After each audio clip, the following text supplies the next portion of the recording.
With the 2025 airshow season concluded, it is time for me to reflect on my favourite moments of the year. I attended 12 different events at a variety of different venues including Duxford, Old Warden, Abingdon and RAF Fairford. For this video I've reduced the many great moments of the airshow season down to 10. Not an easy task. If you disagree with my choices, that is fine. Let me know what you would have picked in the comments below if you wish. Before I go through my top 10, here is a selection of moments that didn't quite make the cut, but I wanted to include them. Here are the honourable mentions in no particular order. Egypt, becoming the 59th nation to participate at the Royal International Air Tattoo. This was represented by the Egyptian Air Force with one of their Antonov AN-74T Kohler transport aircraft. The AN-74 is not a common sight in the UK, and it really stood out in the static display with its distinctive desert camouflage scheme. The Army Air Corps demonstration team making a welcome return to the UK airshow scene since their last appearances in 2019. This year saw them display with a pair of Boeing AH-64E Apache Guardian AH-2s alongside a Leonardo AW159 Wildcat AH-1. The team debuted at the Duxford Summer Airshow, but their explosive demonstration at Riyadh cemented them in my mind as one of the best helicopter displays in recent years. A new warbird that appeared in the latter half of the UK airshow season was Marcin Kubrak's beautiful Douglas A-26C Invader Sweet Eloise II. This Poland-based Korean War veteran toured the UK and made appearances at a selection of shows in the UK, including the Duxford Battle of Britain Airshow, where I saw it perform an excellent routine to open the weekend. Riyadh also saw the final UK display of the Royal Danish Air Force's General Dynamics F-16AM Fighting Falcon, which was facing imminent retirement from Danish service after 46 years and being replaced by the F-35A. The jet closed the flying display of the Royal International Air Tattoo on the Sunday and received a water salute as a fitting send-off, as well as scooping the awards for the Best Individual Flying Demonstration and Best Livery. And the final honourable mention goes to the UK airshow debut of the Swedish Air Force's Sikorsky HKP-16 Black Hawk, which appeared at Riyadh in both the static and flying display. This was also the first time a Black Hawk helicopter has performed in the flying display at Riyadh in its 54-year history. The crew of the Black Hawk were also awarded the Engagement Trophy for their static display. Now we go into my top 10 moments of the 2025 airshow season. Remember, this is my personal opinion, and if you think differently, that is fine. Let me know what you would have picked in the comments below.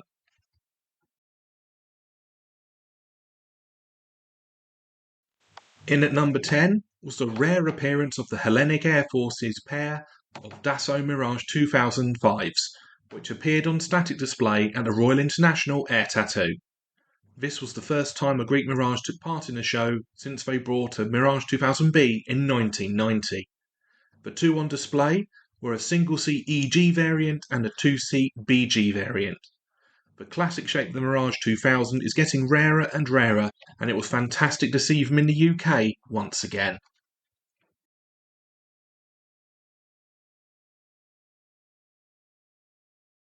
At number 9 was a special display by the United States Air Force's Lockheed U-2S at the Royal International Air Tattoo.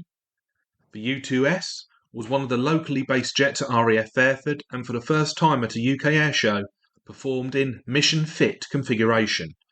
This rare appearance fitted in well for the show theme of Eyes in the Skies, and was certainly one of the standout flying displays of Riyadh 2025.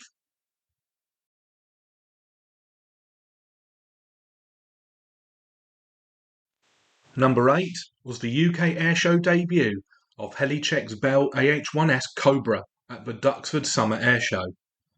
This also marked the first time since the 1970s that any Cobra helicopter has displayed at a UK show.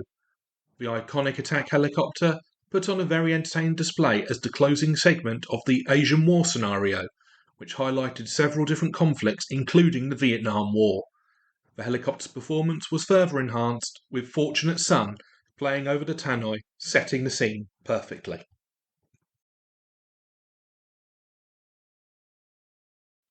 Lucky number 7 was the serene evening displays by the Edwardians on Sunday of the Shuttleworth Festival of Flight. This saw the Shuttleworth collection showcase their most delicate aircraft in the beautiful evening sunshine. This moment featured the Blériot 11, the world's oldest airworthy aircraft, the Deperdussin Type A monoplane, the second oldest airworthy aircraft in the world, the Blackburn monoplane Type D, the oldest airworthy British aircraft in the world, the Roe 4 triplane replica, and the Bristol Boxkite replica. The English Electric Wren also participated to close out this memorable segment. Truly one of the Shuttleworth collection's finest hours.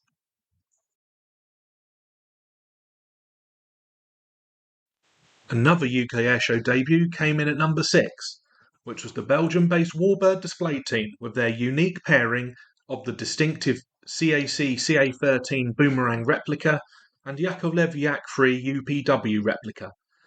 In the hands of Remco Sijven and Rick van der Graaf, the pair put on one of the best dogfight sequences I have seen in recent years at the Shuttleworth Festival of Flight. The solo displays that followed were also very entertaining, especially the Boomerang with some incredible tight turns. The Warbird display team also made their Duxford debut at the Battle of Britain Air Show, where the Boomerang performed a sleek solo demonstration.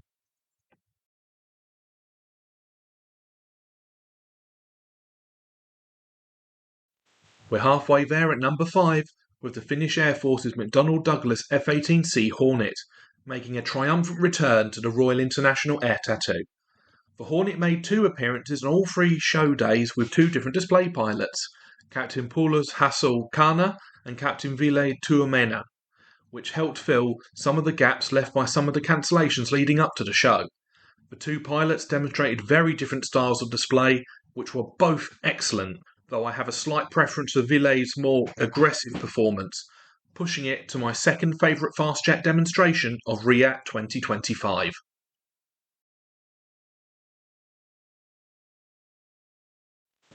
In at number 4 is the contingent of aircraft provided by the Pakistan Air Force for the static display and the Royal International Air Tattoo.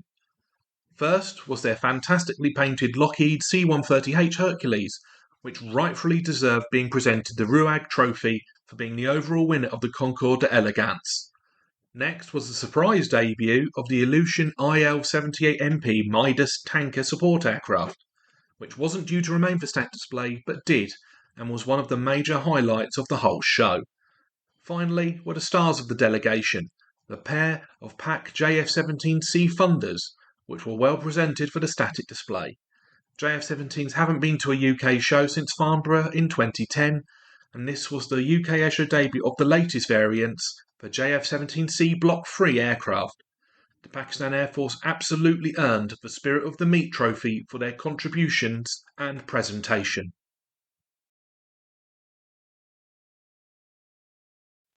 Now we come to the top 3 of my airshow moments.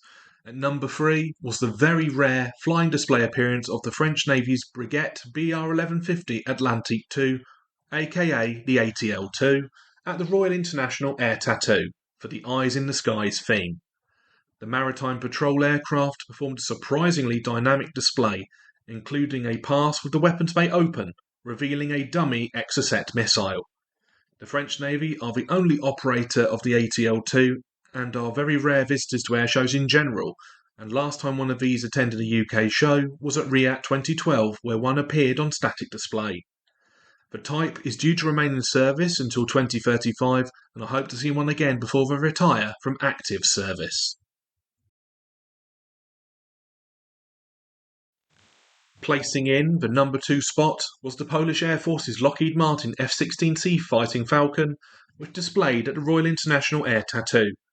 The Tiger demo team have constantly improved their displays since their UK debut in 2016, and this year was certainly their best display to date. The jet was piloted by Major Maciej Slab Krakowian, whose demonstration combined fast jet aggression, aerobatic prowess, and military precision.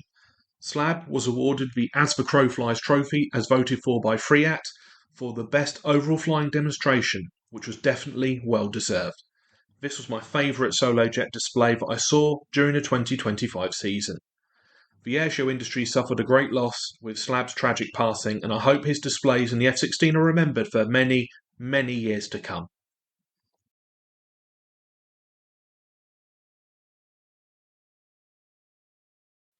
And finally, the number one spot for my top airshow moment of the 2025 season is Duxford's big wing formation that took place at the Duxford Battle of Britain Airshow.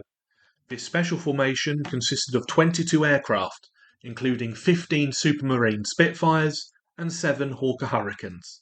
The sight and sound of this gathering of iconic British warbirds was truly unforgettable and still sends shivers down my spine. This show also featured a gathering of 8 Hawker Hurricanes near the start of the flying programme, the largest gathering of the type since the Second World War. 7 of the gathered Hurricanes took part in the finale, so I felt it was important to include them in this section. This unique spectacle is what makes Duxford stand out in the airshow calendar, and the Battle of Britain Airshow is the place to be for mass gatherings of Spitfires and Hurricanes. The 2025 season is now over, and I have thoroughly enjoyed all of the events that I have attended. I look forward to what the 2026 season will hold, and I will post the video reviews here as soon as I'm able to. I don't know exactly what my next video will be, but aviation museum visits and airshow news are definitely on the cards. If you want to see more photos from my 2025 season, I've included a link to my Flickr page in the description below. If you have enjoyed this video, please like and subscribe. Your support is very much appreciated. I hope you join me in the next one. Bye.